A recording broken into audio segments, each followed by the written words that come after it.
Concejala tiene la palabra. Muchas gracias, señora presidenta. Yo quiero aprovechar que hace unos días se cumplieron 47 años del golpe cívico-militar, y quiero hacer un homenaje a los 30.000 compañeros detenidos desaparecidos por la última dictadura cívico-militar y eclesiástica. Adelante. Una dictadura que vino a aplastar a la clase trabajadora, que venía de un ascenso enorme en todo el mundo y también en nuestro país, que puso en pie coordinadoras interfabriles con las que enfrentó el ajuste brutal que llevaba adelante, que planteó el ministro Celestino Rodrigo en el gobierno constitucional de María Estela Martínez de Perón. Una clase obrera que junto con los estudiantes y los sectores populares luchaban por transformar de raíz esta sociedad de miseria planificada. Un homenaje porque nosotros no olvidamos que fue la clase empresaria la que fue desesperada a golpear las puertas de los cuarteles. Tampoco olvidamos la complicidad de la Iglesia que le daba el beneplácito y la bendición a los torturadores. Al día de hoy, los empresarios que organizaron ese golpe de Estado se siguen beneficiando. Si no, basta ver cómo como las fortunas de algunos empresarios se abultaron. Por ejemplo, Luis Pagani, el CEO de Arcor, una de las principales cadenas de formadores de precios de alimentos, pasó de tener 5 empresas en el año 76 a cerrar el periodo de la dictadura en el año 83 con 20 empresas. También tenemos el ejemplo de la misma familia Macri, que pasó de tener 7 empresas en el año 76 a tener 43 en el 83. Incluso Héctor Manieto, CEO de Clarín, que por su apoyo a la dictadura desde el minuto cero fue premiado con... Nosotros no perdonamos porque la dictadura vive en las Fuerzas Armadas que hoy reprimen con pistolas Taser, en la impunidad de la desaparición de Julio López, en la impunidad de la desaparición y asesinato de Santiago Maldonado, de Facundo Castro, en el gatillo fácil contra Franco Cardoso y en los más de 200 asesinados y 8.000 desaparecidos bajo gobiernos de la democracia. La herencia de la dictadura vive en los negacionistas como Javier Milei, que pretenden ocultar que en este país existieron más de 800 centros clandestinos de detención, centros de exterminio donde además se robaron más de 400 bebés mientras sus madres estaban secuestradas y siendo sometidas a tortura. Quieren tapar con un par de grititos que Domingo Cavallo, amigo de los liberfachos, estatizó el 55% de las deudas de las empresas privadas al salir de la dictadura antes, en el año 82. Nosotros no nos reconciliamos porque la dictadura vive en la deuda externa, vive en la pobreza que alcanza hoy a casi el 40% de las familias trabajadoras de nuestro país, vive en las 417 leyes promulgadas por los genocidas y que aún hoy están vigentes. Vive en la deuda externa, que pasó de 8.000 millones de dólares a 45.000 millones de dólares en el año 83. Y así como ningún gobierno quiso abrir los archivos de la dictadura para que nosotros podamos saber qué pasó con cada uno de nuestras compañeras y compañeros detenidos desaparecidos, también esos mismos gobiernos son los que han honrado cada dólar de la deuda que la dictadura nos dejó de herencia. Macri fue el que volvió al FMI, sí, pero es el gobierno del Frente de Todos el que convalida esa estafa eligiendo a los bancos que también se beneficiaron de la dictadura sobre los jubilados. Miremos si no lo que hizo Massa hace unos días sobre el ANSES, rifando las jubilaciones futuras y actuales. No quiero dejar de mencionar que este municipio contó con su propia organización represiva, pertenecía al circuito represivo de la subzona 16, que contaba con la 7ª Brigada Aérea del Cuartel Quinto, la comisaría primera, que está con un par de cuadras y está señalizada, las comisarías de Francisco Álvarez y de Paso del Rey, el cementerio de Moreno, donde hubo fosas comunes, la Quinta El Pastoril, donde hubo una masacre, y el Manantial. Por eso tampoco podemos olvidar que en Moreno los genocidas tuvieron sus colaboradores. En Moreno contaron con la colaboración de Julio Antonio Acef, quien fue el comisionado civil de los milicos en nuestro municipio. Y sí, porque cuando hablamos de la complicidad civil tenemos que nombrarlos para no olvidarnos.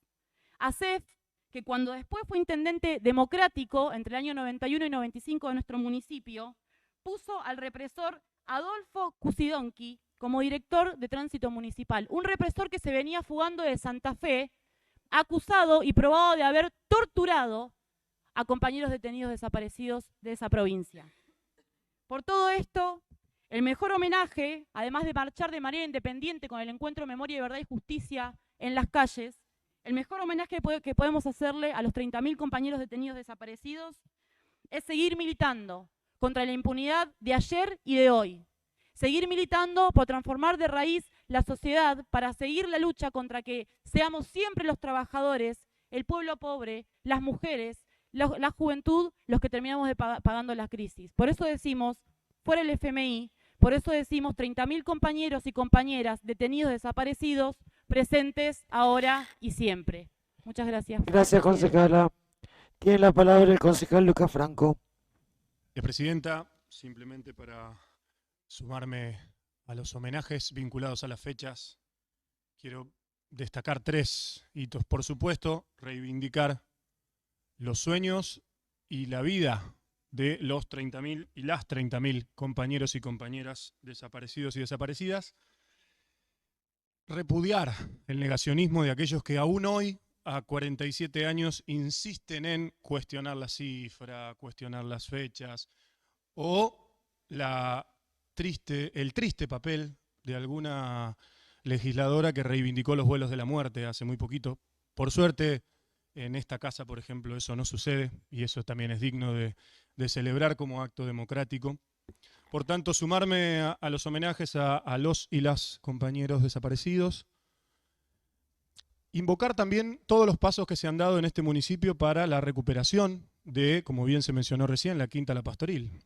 En este mismo cuerpo, hace un año aproximadamente, votamos, por lo menos en lo que vivencialmente a mí me ha tocado vivir, por segunda vez un expediente y una ordenanza que impulsamos para hablar de La Pastoril. La primera vez se declaró patrimonio histórico y cultural para bloquear la posibilidad de que la urbanización y el negocio inmobiliario avanzara sobre la casa.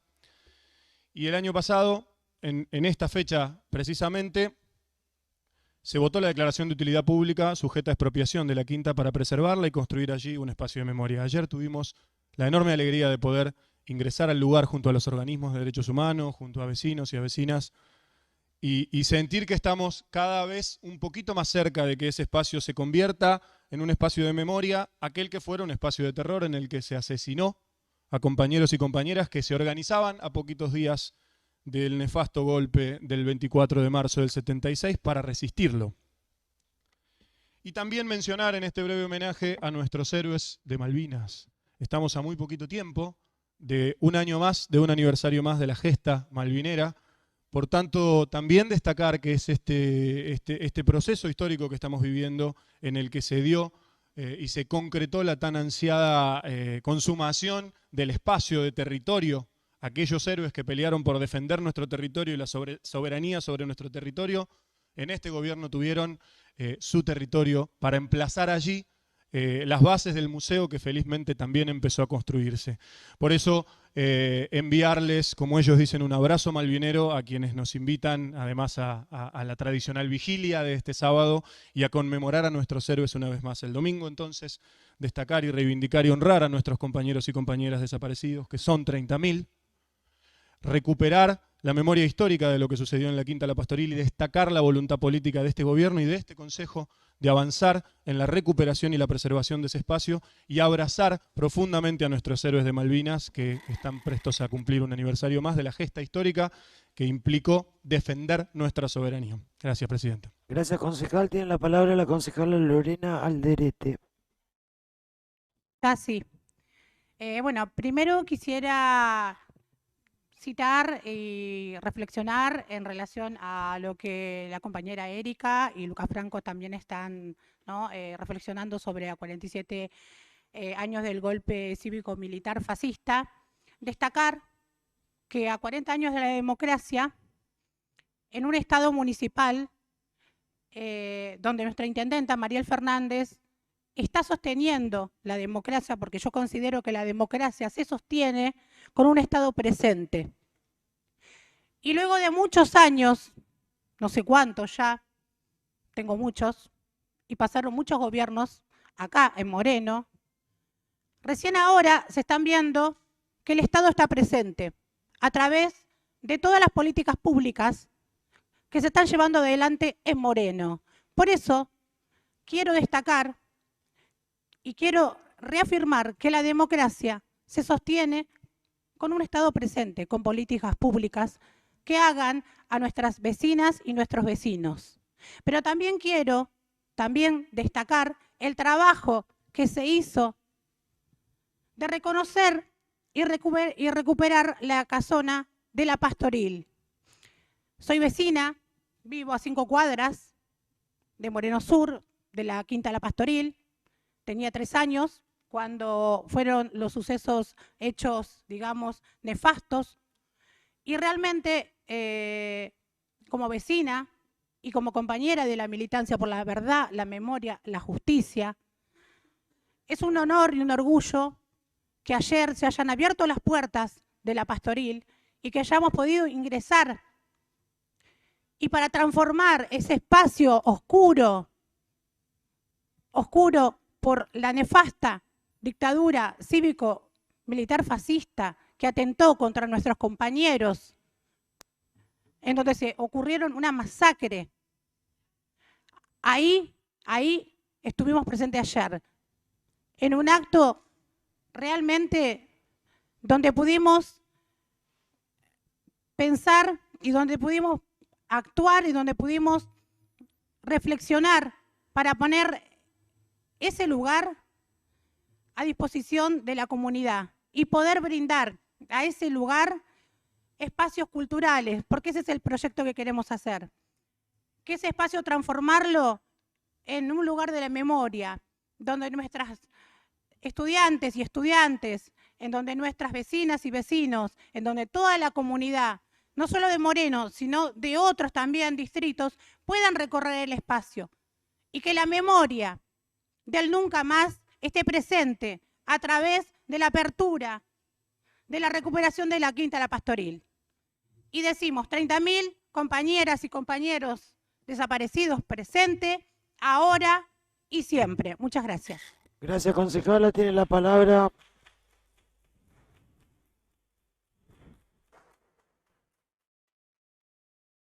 el concejal Mirko García. Muchas gracias, señora Presidente. Por supuesto que es una fecha que conmueve, a algunos de una manera, a otros de otra. Aquella generación que sufrimos ese golpe cívico-militar nos ha dejado marcas dolorosas y profundas. Yo llevo algunas de esas marcas, pero tampoco quiero, me parece que uno tiene que mirar para adelante.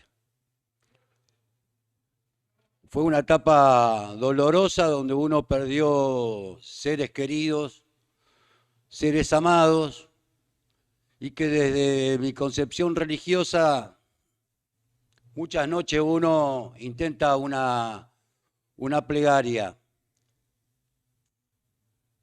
Memoria, verdad y justicia siempre, siempre.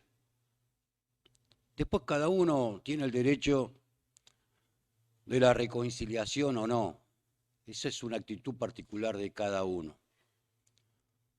Pero los hombres que estamos involucrados en política, deberíamos hacer un pacto de sangre universal,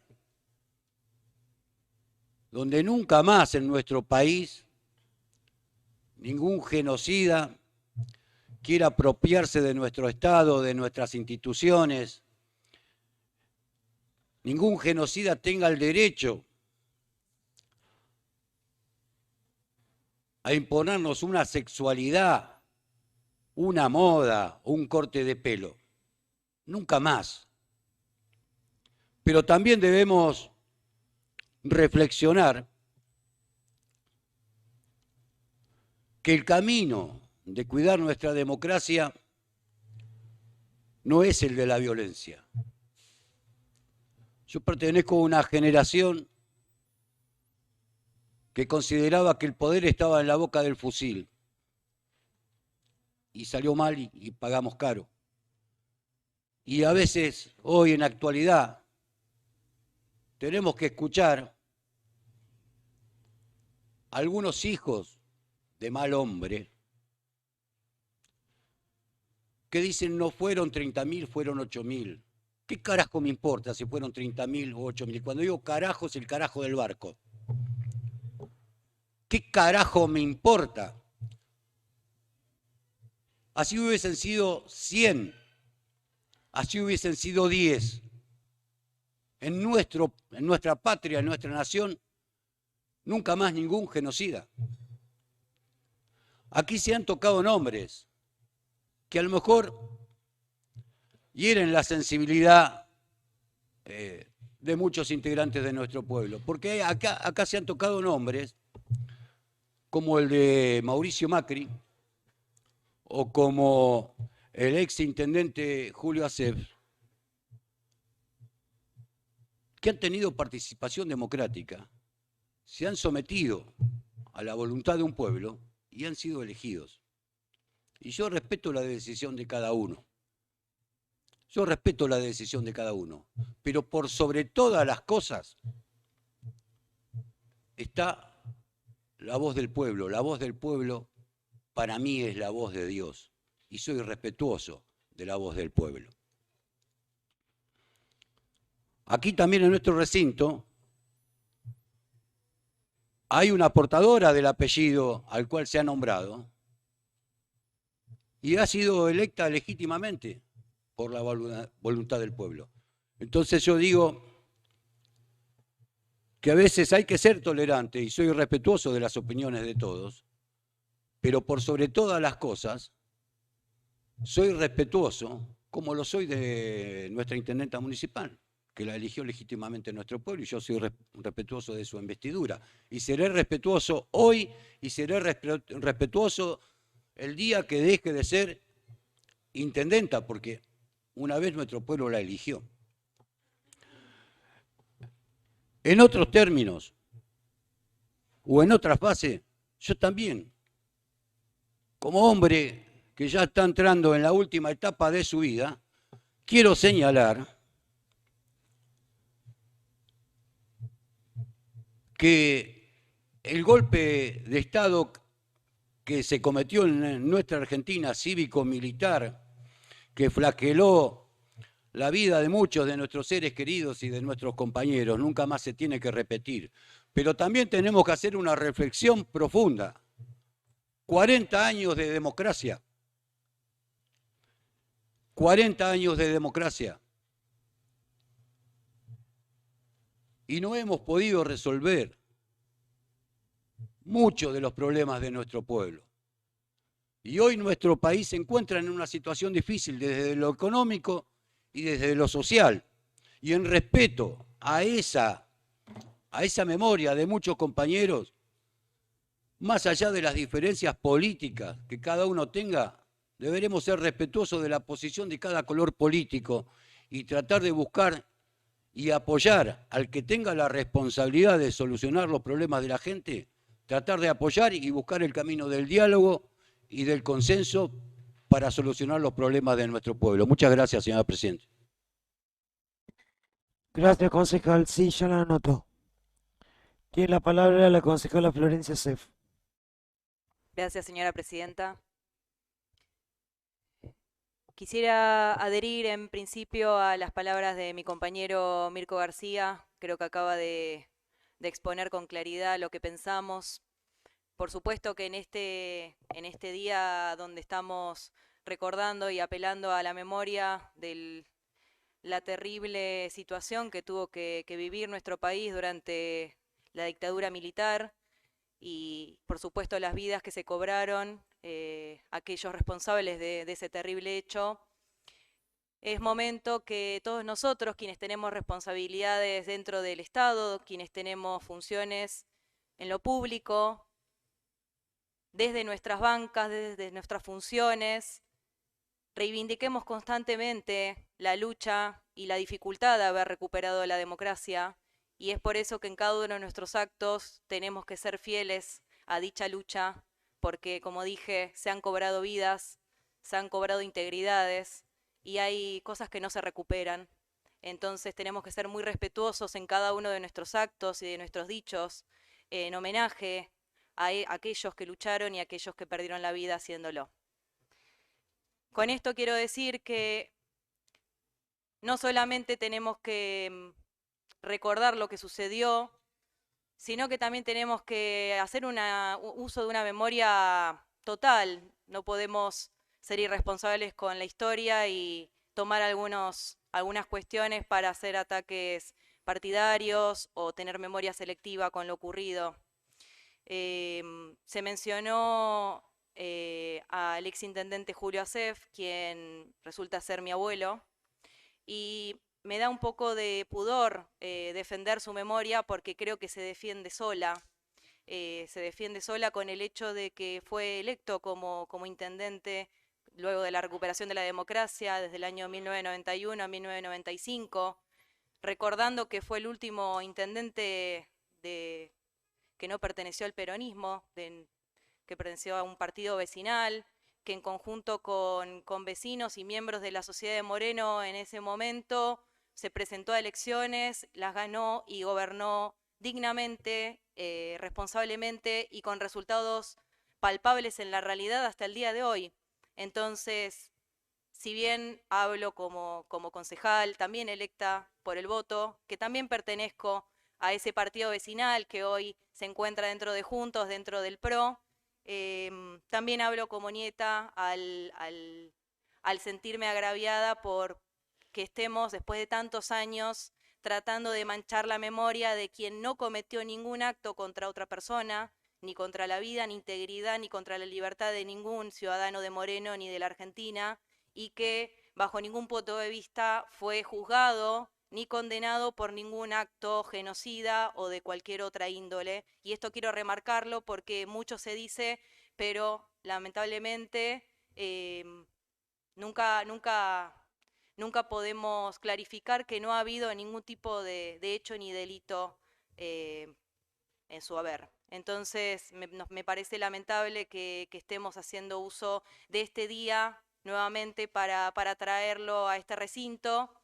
No quiero terminar mi alocución solamente con el hecho de defenderlo, sino recordando que la memoria es completa, la historia tuvo hechos, tuvo circunstancias que llevaron al país a esa circunstancia, a ese momento, y lo que tenemos que hacer, quienes tenemos responsabilidades estatales, es no permitir que vuelva a suceder. Por eso hay un grito colectivo, un grito que es del pueblo, que es el de nunca más, y cuando decimos nunca más, es a cualquier práctica que pueda transgredir el Estado de Derecho, las normas, las instituciones y la democracia que tanto nos ha costado alcanzar. Muchas gracias.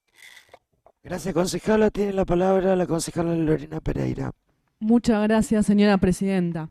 Bueno, yo en principio quería sumarme al debate con algunas diferencias bastante marcadas. Yo quiero plantear primero lo siguiente, es decir, ¿qué se quería imponer en la última dictadura militar? Y bueno, una política económica de la clase capitalista. Esto me parece que hay que clarificarlo. Por otro lado, en esto claramente se fueron, es decir, 30.000 compañeros desaparecidos, ¿no? En toda esta imposición de esta política de gobierno, ¿no? Y después me parece también importante plantear, ¿no? Porque acá se habló de algunas cuestiones, que yo voy a entrar en algunas coincidencias y en otras diferencias.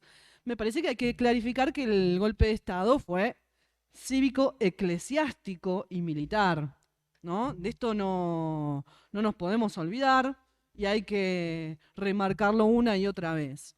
Por otro lado, también hay que remarcar como, bueno, y ahí voy a entrar claramente en diferencias, en cuestión de la represión, ¿no?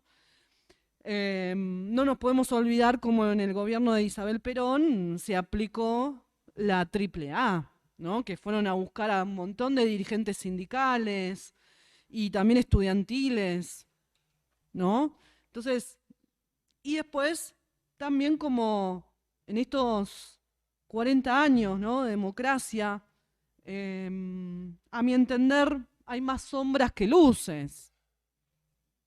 Si quieren podemos ir a hacer también memoria y podemos ir a nombrar cómo muchos de los juicios contra los genocidas están totalmente atrasados, otros que no llegaron, otros que la situación de la edad de los genocidas los ha favorecido y han podido zafar de ir a una cárcel común, ¿no?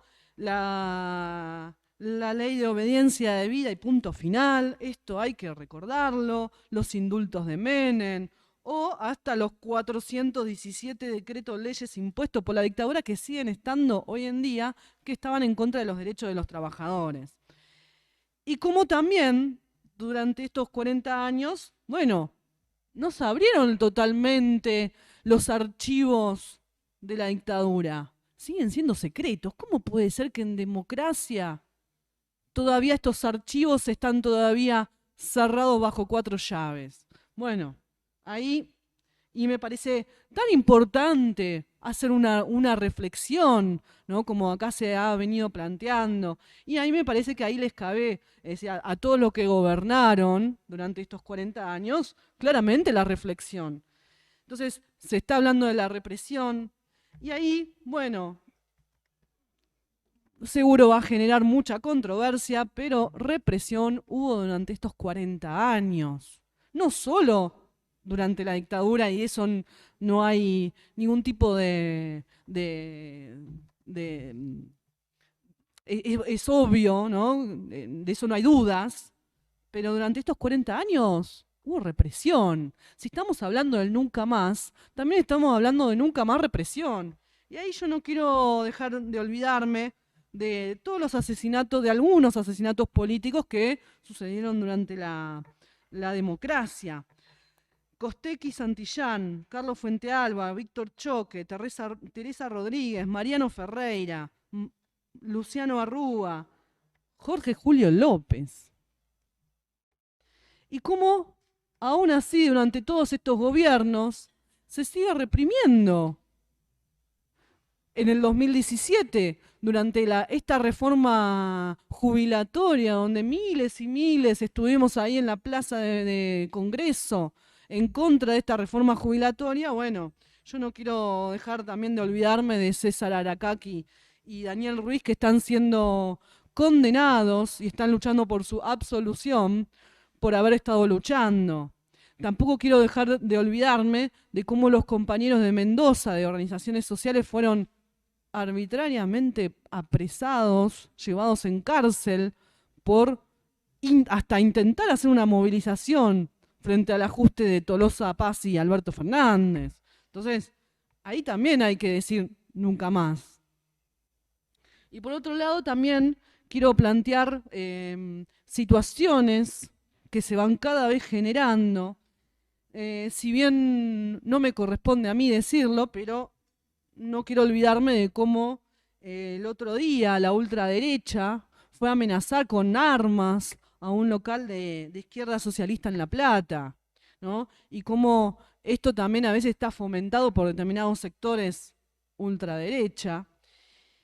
Y también, me imagino que acá voy a también dejar a un concepto que va a generar mucha controversia. Esto también es producto de los fracasos de los gobiernos, de estos 40 años donde no pudieron resolver ni la situación habitacional, ni la miseria de los salarios, la cuestión educativa. Yo vengo de reclamar en el consejo escolar por varias escuelas, donde, imagínense, a 3 cuadras de acá hay escuelas que no tienen agua y no tienen clases. Bueno, todo esto no lo han podido resolver, ¿no? Y se ponen, quieren implementar un negacionismo. Si fueron 2, 3, 5, fueron 30.000. De eso no hay duda. Entonces, y también quiero plantear, ¿no? Se habla del Estado presente. Es un Estado que reprime. No quiero tampoco olvidarme mucho de lo que pasó el año pasado con la Feria de las Flores. Hay una represión. ¿De qué nunca más me están hablando? Que hasta terminaron lastimando a una periodista. Entonces, me parece que también ahí les cabe el nunca más. O cómo fue la represión de Guernica, donde casi un ejército fue a desalojar a gente que estaba en casillas. O cómo las fuerzas de seguridad apresaron a las mapuches en Bariloche. Bueno, entonces ahí claramente voy a entrar en muchas diferencias, pero me parece tan importante plantear, y por eso desde nuestra organización también hemos marchado junto al Encuentro Memoria, Verdad y Justicia, que plantea en contra de todos los ajustes, en contra de todas las represiones, no solo lo que sucedió en la dictadura, sino también lo que viene sucediendo hoy en día. Independiente de una movilización independiente y no cooptada muchas veces por el gobierno. Entonces, por eso quiero dejar esta reflexión y me parece tan importante la fecha y no olvidarnos que fueron 30.000 compañeros. Muchas gracias. Gracias, concejala. Tiene la palabra el concejal Juan Fernández. Gracias, señora Presidente. Es también para expresar mi parecer sobre lo que se está tratando. Entiendo que el 24 de marzo es una fecha de conmemoración, de reflexión, de memoria, de verdad, de justicia. Y he escuchado en este recinto sentidas palabras, respetuosas palabras, aún con el prisma de quien las dice, y en otros casos con algún tenor más panfletario. Yo me quiero alejar de esa situación, quiero simplemente decir que como radical que soy, usted sabe, señora Presidente, en este bloque de Juntos para el Cambio, el único radical, yo podría quizá,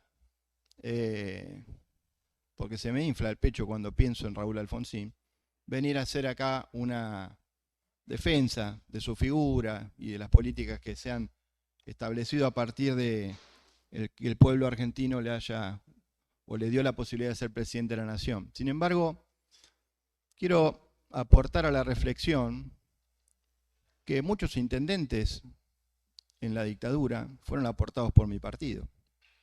Y eso lo digo respetuosamente. ¿Sabe por qué, señor presidente? Porque si yo me extendiera en el desencuentro de los argentinos, quizá, no sé, terminaríamos en los unitarios y federales, quizá.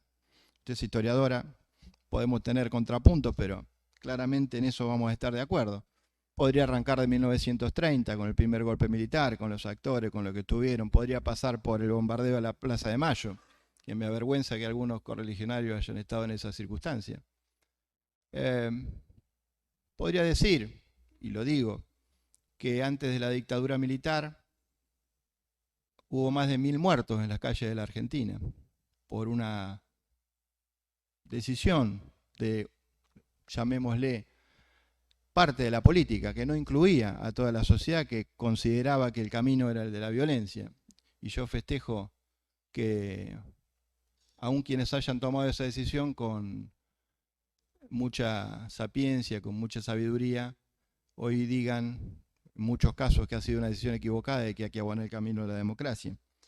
También digo, y hay que sincerarse en eso, me parece, que muchas de esas organizaciones, algunas del peronismo, otras de la izquierda, no estaban peleando por un sistema democrático, estaban peleando por un régimen de otro signo, un gobierno revolucionario o algo por el estilo, pero nada más lejos de la democracia. Sin embargo, cuando acá se dice que hubo un golpe cívico-militar, alguno debe pensar de que había una reunión entre, no sé, 4 milicos, 2 curas o 2 obispos y 3 civiles. No, acá el 90% de la población de este país pedía a gritos un golpe militar, lamentablemente, porque estaba harto del reguero de sangre por las calles de este país.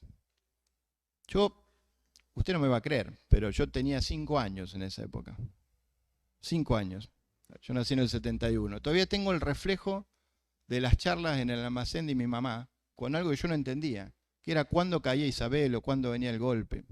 Era Vox Populi, que eso iba a pasar. De hecho, puedo recordar las palabras, no por haberlas escuchado en ese momento, pero sí por haberlas visto en un documento de Ricardo Balbín. Todos los incurables tienen cura hasta 5 minutos antes de la muerte, tratando de evitar esa situación. La AAA, las Fuerzas Armadas revolucionarias, todo lo que ya sabemos. Y el partido militar, lamentablemente, hasta él nunca más, era un partido implícito en la Argentina, donde participaron muchos ciudadanos de buena fe como Julio Antonio Acef. Yo estoy convencido que era un ciudadano de buena fe y el pueblo lo revalidó ya iniciado el proceso democrático en la Argentina. Entonces, me parece que ahondar en la discusión, en ver de qué manera nos diferenciamos en un día donde todos tenemos que hacer una sana reflexión sobre lo ocurrido y un compromiso fuerte para que no vuelva a ocurrir, no nos lleva a ningún lado. Ese es mi aporte, señor presidente. Muchas gracias. Gracias, concejal. Concejala Erika Seitler, ¿usted tiene que agregar algo más de lo que ella dijo? Porque ya hizo uso de la palabra. Pero fui aludida, de hecho. Adelante, adelante. Sí, yo la verdad es que a mí los apellidos no me interesan, porque yo, por ejemplo, no soy portadora de ningún apellido, soy hija de trabajadores, de una inmigrante paraguaya, y la verdad que a mí los apellidos no me interesan. Me interesan los hechos. Y los hechos es que Julio Acef fue un colaborador, fue el comisionado civil de los militares, que ya en el año 80, porque acá dicen que era un ciudadano de buena fe, ya en el año 80, que es cuando él es comisionado, ya se sabía de la masacre que estaban llevando adelante los militares con la complicidad de los empresarios y de la iglesia. Entonces, acá no hay ovejita, hay gente que no sabía, por un lado.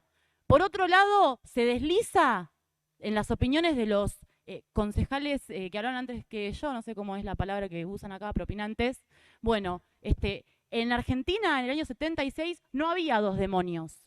No había el reguero de sangre, que dijo recién el concejal, es en realidad, lo que pasaba en realidad es que los empresarios tenían un miedo terrible, porque los trabajadores estaban organizados contra todos los planes de ajuste, de recorte, de echarlos. Los trabajadores se organizaban y sí, ¿saben qué? Sí, tomaban fábricas. Y sí, y hacían corte, y hacían marcha, hicieron coordinadoras interfabriles que fueron lo que permitieron que el plan de Celestino Rodrigo no avanzara. Por eso después dieron un golpe de Estado. Porque tampoco nos olvidemos que en Argentina y en todo el cono sur, los golpes de Estado fueron orquestados de Estados Unidos. Bien cipayos los milicos de Argentina, bien cipayos los empresarios, bien cipaya la iglesia, que le daba la comunión a los torturadores, que le secuestraban mujeres embarazadas, que las violaban, que las drogaban, que las subían a un avión y las tiraban al medio del mar. Entonces, cuidadito con querer deslizar que eso fue una guerra, por ejemplo. Cuidadito con querer deslizar que había dos bandos, cuando lo que se puso a disposición fue toda la maquinaria del Estado para reprimir, para secuestrar y para robarse los bebés de todas las mujeres embarazadas. Al día de hoy siguen buscando, aunque se vaya, esa es la realidad. Lo lamento por los apellidos, nadie elige dónde nacer, pero sí elige a quiénes defender, qué repudiar, cómo marchar y qué intervenir. Y no querer deslizar que había dos bandos iguales que se estaban enfrentando. El regadero de sangre lo hicieron los militares, no lo hicieron ni las organizaciones de izquierda, ni de trabajadores, ni de los barrios, ni de nadie que se estaban organizando porque estaba avanzando un sistema desde Estados Unidos para convertirnos finalmente en una economía totalmente dependiente. Y la herencia que nos dejaron es una deuda que aumentó, que se sigue pagando y encima se dan el lujo después de venir a cuestionar si son 30.000, si eran 27.000, cuando justamente el problema de cuántos fueron es que los genocidas no hablan, que los genocidas se mueren impunes, porque el hecho de que no hayan sido denunciados ni hayan sido condenados no es garantía de inocencia. Si no, miren que hace unas semanas también se murió Carlos Blaquier, el dueño de Ledesma, que en el medio de la dictadura protagonizó la noche del apagón con 400 detenidos y 33 hoy están todavía desaparecidos. Entonces no vengan a decir que porque no era condenado era inocente. Porque aparte, después, yo no quiero andar en la historia de Julio Acef, pero en el año 91 es casualidad que un represor de Santa Fe viene y se recicla acá en Moreno y es funcionario de su gobierno. Yo lo que quería decir era hacer un homenaje a los 30.000 compañeros detenidos desaparecidos y no dejar de nombrar que eso pasó porque hubo cómplices civiles Y como lo reconoció recién el concejal Fernández, los partidos que hoy hablan de la democracia, que hablan de la democracia, fueron los mismos que le aportaron los intendentes a los militares. Muchas gracias, señora presidenta. Gracias, concejala. Tiene la palabra el concejal Gastón Fraga. Gracias, señora presidenta. En principio, A ver, no hay problema. adelante, concejal. Señora presidenta, gracias, doctor Gastón Fraga. Mire, señora presidenta, me voy a retirar, pero antes de retirarme quería decir algunas palabras. Si seguir debatiendo horas y horas sobre algo tan importante para la salud de nuestro pueblo y de nuestra patria, yo me quedaría días interminables.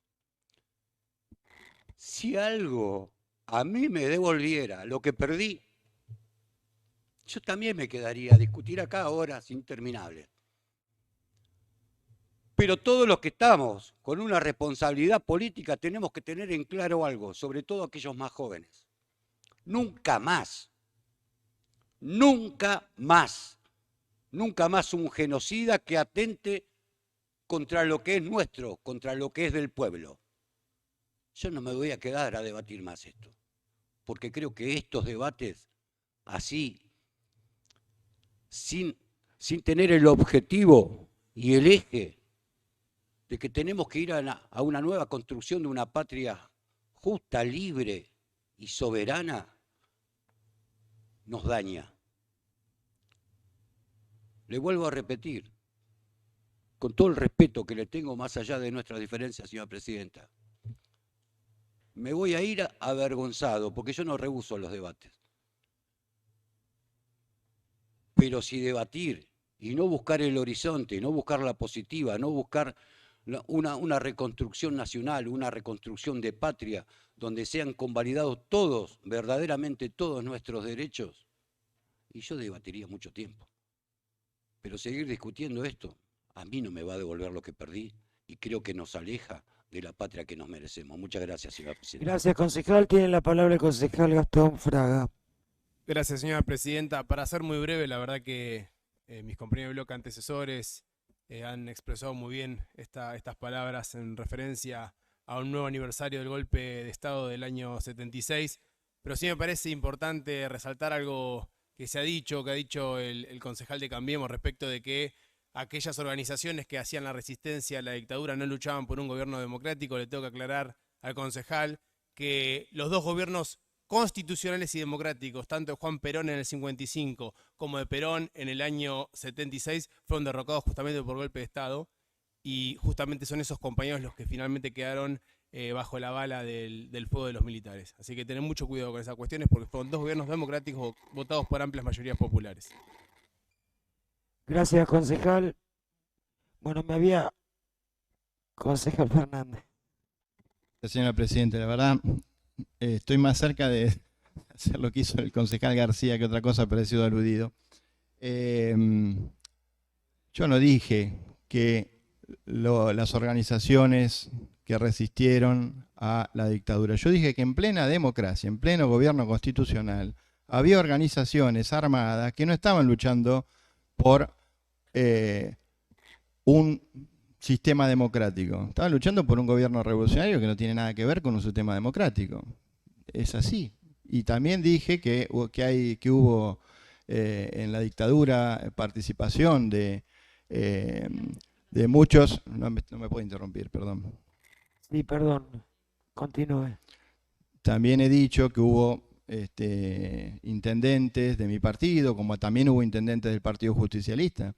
A ver, simplemente quiero aportar a la concordia en el sentido de que es un día de conmemoración y que no tiene ningún sentido que entremos en este debate que creo que no nos lleva a ningún lado, porque todos tenemos pareceres distintos y está muy bien, pero creo que no es conducente. Muchas gracias. Gracias, concejal. Usted está pidiendo la palabra, pero ya hizo uso de la palabra. Casi 10 minutos. O sea que me sentí aludida. Bueno, Bueno, adelante. es muy breve lo mío, que bueno, no me voy a extender tanto. Nada más quería explicarle, decir, qué organización armada estuvo en el 2017 luchando contra la reforma de Macri. Explíqueme, no es de ninguna manera la izquierda. Entonces, me parece eso que hay que modificarlo y nada más plantear, es decir, lo que lo que el concejal planteó es la teoría de los dos demonios, de lo cual yo no estoy de acuerdo. Nada más, muchas Bueno, gracias. gracias. Yo les quiero decir que todavía no empezamos el orden del día, pero yo no puedo, es inevitable y lo voy a hacer muy rápido. Es más, me voy a medir el tiempo. Esperen, vieron que tenemos reloj. Ahí está, simplemente esto. A mí me parece que hoy es una obviedad que tenemos puntos de vista distintos, pensamientos distintos. Es verdad que podemos arrancar del fusilamiento de Dorrego, tal vez de la conquista, vaya uno a saber. Eh, y sí también creo que está bueno reflexionar sobre la historia siempre y cuando nos sirva para mejorar en el presente, ¿no? Y sobre todo mirar para el futuro, por lo menos esto es lo que yo pienso. Eh, y a mí me gustaría ir por ahí al meollo de la cuestión de lo que fue la dictadura, que fue justamente la suspensión de los derechos de la ciudadanía, eh, la suspensión del funcionamiento de los poderes. No funcionaba el Poder Judicial, no funcionaba el Poder Legislativo, el Ejecutivo había sido asaltado por unos militares que además tenían como modalidad matar al diferente, matar al que no convenía a sus proyectos. Por ahí alguien dijo, mi generación tenía la razón en la boca, un fusil. Bueno, yo no sé si mi generación tenía eso, había una parte, otra parte no, pero bueno, lo cierto es que eh, se rompió el contrato social en ese momento, se mataba al que no encuadraba en la cuestión. Y nos costó mucho, mucha sangre, ¿no? Volver a ese contrato social con Alfonsín en el 83, donde nos pusimos todos de acuerdo que nadie iba a matar a nadie porque pensara distinto. Funcionó, se puso en funcionamiento el Poder Judicial, se puso en funcionamiento la legislatura.